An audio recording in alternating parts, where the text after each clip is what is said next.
హైదరాబాద్ శివార్లోని అమీన్పూర్ మున్సిపాలిటీలో 400 ప్లాట్లు కబ్జాకు గురయ్యాయని బాధితులు ఆందోళన వ్యక్తం చేస్తున్నారు. Netaji plot owners welfare association ఆధ్వర్యంలో సోమాజిగూడ ప్రెస్ క్లబ్లో సమావేశం ఏర్పాటు చేశారు. తమ భవిష్యత్తు కార్యాచరణను వెల్లడించారు. అమీన్పూర్లో చక్రపురి కాలనీ, ఆర్టీసీ కాలనీలోని లేఅవుట్లలో 1985లోనే ప్లాట్స్ కొనుగోలు చేశామని తెలిపారు. 2006 నుంచి రియల్ ఎస్టేట్ వ్యాపారి జీవి కృష్ణంరాజు తమ ప్లాట్లను కబ్జా చేస్తున్నాడని ఆరోపిస్తున్నారు. రెవెన్యూ అధికారులతో కుమ్మక్కై అక్రమంగా సర్వే నంబర్లు, హద్దులు మార్చి సుమారు 80 ఎకరాల భూమిని కాజేస్తున్నారని అంటున్నారు. ప్రభుత్వం అధికారులు రీసర్వే చేసి తమకు న్యాయం చేయాలని వేడుకుంటున్న బాధితులతో మా ప్రతినిధి Sagar face to face. Sangareddy జిల్లా అమీన్పూర్లో 400 ఫ్లాట్స్ కబ్జా గురవుతున్నాయంటూ బాధితులు ఆందోళన వ్యక్తం చేస్తున్నారు. ప్రస్తుతం బాధితులు ఉన్నారు. దాదాపు దీని వాల్యూ కూడా 400 కోట్లకు పైగే ఉంటుంది.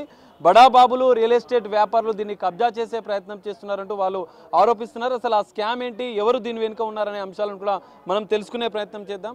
సార్ చెప్పండి, అసలు ఏంటి అమీన్పూర్ 400 ఫ్లాట్లు కబ్జా గురని చెప్పి మీరు ఆరోపిస్తున్నారు, అసలు ఏంటి? సో నా పేరు నాగేశ్వరరావు అండి. మేము అమీన్పూర్ హుడా లేఅవుట్ అని చెప్పి బ్యాంక్స్లో లోన్ తీసుకొని చాలామంది, మేము మా కొలీగ్స్ చాలామంది అంతా ప్లాట్స్ తీసుకున్నాము. మా పక్కన ఆర్టీసీ కాలనీ అని, ఆర్టీసీలో ఉన్న డ్రైవర్స్ వీళ్ళంతా కూడా ఒక లేఅవుట్స్, ఎంప్లాయీస్, కండక్టర్స్ వీళ్ళంతా కూడా వేరే లేఅవుట్ ఉంది. అయితే మేము 1983-84లో చేసిన ఈ లేఅవుట్ని 2006లో సడన్గా ఓవర్ నైట్, మాకు అంత ప్లాట్స్ ఉన్నాయి, అంత లేఅవుట్స్ ఉందాన్ని 2006లో పక్కన కృష్ణంరాజు గారని సడన్గా ఓవర్ నైట్ వచ్చేసి ఆల్మోస్ట్ 400 ప్లాట్స్ని ఆక్రమించడానికి ట్రై చేస్తే మేము అందరం తిరగబడి కోర్టుకి వెళ్ళి ఆఫీసర్స్ని కలిసి ఆపాము. ఇప్పటి వరకు ఆపాము, కానీ వాళ్ళు కన్స్ట్రక్షన్ చేయలేదు, మేము చేయలేదు, ప్లాట్స్ లాగా ఉంది. అయితే రీసెంట్గా హైకోర్టు ఒక ఆర్డర్ ఇచ్చింది, మీరు రీసర్వే చేసుకొని సెటిల్ చేసుకోండి అని చెప్తే 21 జనవరి రోజున ఏడీ గారు ఎవరినో ఇద్దరిని పంపించేసి, ఒక డిప్యూటీ డైరెక్టర్ ఇద్దరిని పంపించేసి నామమాత్రంగా, కనీసం పర్మనెంట్ మార్క్స్ ఉన్నాయి కానీ పర్మనెంట్ మార్క్స్ కానీ లేకపోతే ఏ మాత్రం కన్సిడర్ చేయకుండా వాళ్ళు ఏదో సర్వే చేసేసి ఈ మొత్తం 400 మంది మా ప్లాట్స్ అన్నిటి కూడా మా పక్కన వాళ్ళకి అప్పచెప్పడానికి ప్రయత్నం చేస్తున్నారు. ఇందులో మా పక్కన ఐబరే కాకుండా కొంతమంది లోకల్ లీడర్స్, కాంగ్రెస్ కొంతమంది లోకల్ లీడర్స్ కూడా ఇన్వాల్వ్ అయ్యని తెలిసింది మాకు. అయితే మా రిక్వెస్ట్ ఒకటే అండి, మాకు చాలా సింపుల్ ప్రాబ్లం, అది ఒక బౌండరీ ఇష్యూ. ఆ బౌండరీ ఇష్యూని సాల్వ్ చేయకపోగా పెద్దది చేస్తున్నారు, ఇంకా మమ్మల్ని ముందుకు జరుపుతున్నారు. మేము ఇప్పుడు అక్కడి నుంచి మొదలు పెడితే నెక్స్ట్ వెళ్ళాలి. మొత్తం అమీన్పూర్ స్ట్రక్చర్ అనేది ఈ సర్వే నెంబర్లని షిఫ్ట్ చేయడానికి ట్రై చేస్తుంది ఏడీ డిపార్ట్మెంట్. సో అందువల్ల మేము ఆల్మోస్ట్ ఒక 3 డేస్గా అందరినీ కలుస్తున్నాం. మొత్తం పొలిటికల్ లీడర్ని, ఆఫీసర్స్ని, కలెక్టర్ని కలిసాము, మొత్తం కలుస్తున్నాము. హైడ్రేట్ని కూడా కలుస్తాము. సీఎం గారు అందరూ దీని మీద దృష్టి పెట్టి మా ప్రాబ్లం సాల్వ్ చేయాలని కోరుకుంటాము. రేపటి నుంచి మేము అంతా కూడా మా లేఅవుట్లో ఫ్యామిలీతో సహా వెళ్ళి అక్కడే నిరాహార దీక్ష కూడా చేసి మా ప్రాబ్లం సాల్వ్ చేసే వరకు మేము దీన్ని కంటిన్యూస్గా పోరాడదామని నిర్ణయించుకున్నాం. సరే, ఎన్ని కుటుంబాలు ఇందులో అంటే ఆధారపడి ఉన్నాయి? మీ స్థలాలకు సంబంధించిన రెవెన్యూ అధికారులకు ఏమైనా మీరు ఫిర్యాదు చేశారా? వారి పాత్ర ఇందులో ఏముంది?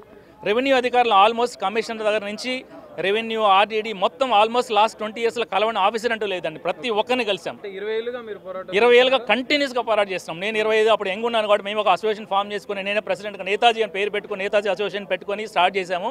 ఈరోజు ఆల్మోస్ట్ మేము కూడా ఓల్డ్ అయిపోతాం. 25 ఇయర్స్గా ఆల్మోస్ట్ కంటిన్యూస్గా పోరాడుతున్నాం సార్. దీన్ని ఒక చిన్న బౌండరీ ఇష్యూని ఏ ఒక్క ఆఫీస్ ప్రజావాణిలో ఇచ్చాము, ఆఫీసర్ల చుట్టూ తిరుగుతున్నాము. మా బాధలు ఎవరు పట్టించుకోవట్లేదండి. ఇంట్లో గొడవలు అవుతున్నాయి. 20 ఏళ్ల క్రితం మేము 2006లో కొన్నాం.